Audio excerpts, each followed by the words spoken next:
नमस्कार पाब्लिक लाइभলৈ আপোনালোক সকলোকে স্বাগতম জনাইছো মই মজিদ বন্ধুসকল ৰাজ্য চৰকাৰে গ্ৰহণ কৰিছে এবাৰ এক বৃহৎ পদক্ষেপ ৰাজ্যৰ যিসকল লোক আছে তেওঁলোকক বিনামূলীয়াকৈ দিব বিদ্যুৎ সেৱা হয় ৭৫ মেগাৱাট পৰ্যন্ত বিদ্যুৎ বিনামূলীয়াকৈ দিব ৰাজ্য চৰকাৰে কোনসকল লোকে ফ্ৰী বিদ্যুৎ পাব বা বিনামূলীয়া বিদ্যুৎ সেৱা লাভ কৰিব আপোনাৰ নামটো এই তালিকাত আছে নে নাই সবিশেষ তথ্য আপোনালোকক জনাম এইটো ভিডিঅ'ত খুব এটা গুৰুত্বপূৰ্ণ ভিডিঅ' আপোনালোকে ভিডিঅ'টো শেষলৈকে চাই থাকিব আৰু তাৰ আগতে আপোনালোক এটা সৰু ৰিকুৱেষ্ট যদি তেওঁলোকে এইটো ভিডিঅ'ত লাইক কৰা নাই তেন্তে প্লিজ এটা লাইক কৰি দিয়ক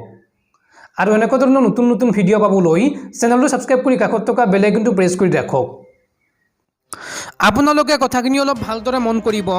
অৰুণোদয় আঁচনিৰ হিতাধিকাৰীয়ে লাভ কৰিব বিনামূলীয়াকৈ বিদ্যুৎ সেৱা ৭০ মেগাৱাট বিজুলী বিনামূলীয়াকৈ পাব অৰুণোদয় আঁচনিৰ হিতাধিকাৰীয়ে বিনামূলীয়াকৈ পোৱা ৭০ মেগাৱাট বিজুলীৰ মাচুল দিব ৰাজ্য চৰকাৰে চৰকাৰে একাউণ্টত জমা কৰি দিয়া মাচুল হিতাধিকাৰীয়ে দিব লাগিব বিদ্যুৎ বিভাগক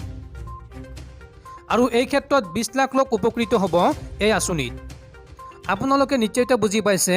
যিসকল লোকে অৰুণোদয় আঁচনিৰ ধন লাভ কৰে বা যিসকল লোক অৰুণোদয় আঁচনিৰ হিতাধিকাৰী তেওঁলোকক ৭০ মেগাৱাট পৰ্যন্ত বিদ্যুৎ মাচুল ৰেহাই দিব ৰাজ্য চৰকাৰে অৰ্থাৎ তেওঁলোকৰ বেংক একাউণ্টত ৭০ মেগাৱাট বিদ্যুৎৰ মাচুল বা বিল চৰকাৰে সোমোৱাই দিব আৰু সেই টকা তেওঁলোকে বিদ্যুৎ বিভাগক বিল হিচাপে বা মাচুল হিচাপে পৰিশোধ কৰিব লাগিব অৰ্থাৎ ৰাজ্যৰ যিসকল নেকি অৰুণোদয় আঁচনিৰ হিতাধিকাৰী আছে তেওঁলোকক ৭০ মেগাৱাট পৰ্যন্ত বিদ্যুৎ মাচুল ফ্ৰী দিব ৰাজ্য চৰকাৰে।